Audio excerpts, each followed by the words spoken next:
Monsieur le Premier ministre, depuis le début de l'épidémie, les sénateurs ont eu la sagesse de ne pas entraver sans motif votre action.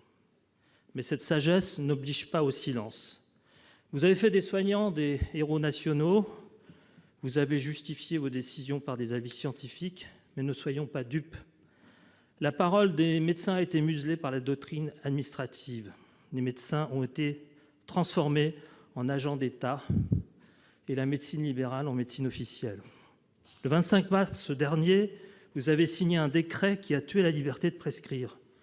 Vous avez imposé des protocoles de soins et vous en avez méprisé d'autres. Pour cela, vous avez invoqué l'absence d'essais cliniques convaincants face à des médecins de renom. Alors, examinons votre vision d'un essai clinique convaincant.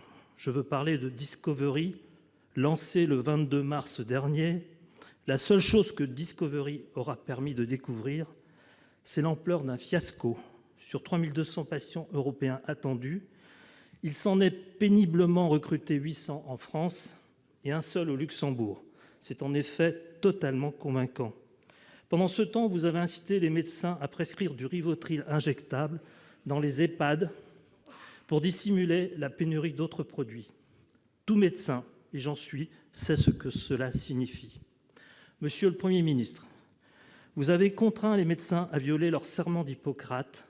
Par respect pour les 27 000 victimes de l'épidémie, quand allez-vous rendre aux soignants leur liberté de prescrire et redonner sa dignité à la médecine en abrogeant le décret du 25 mars ?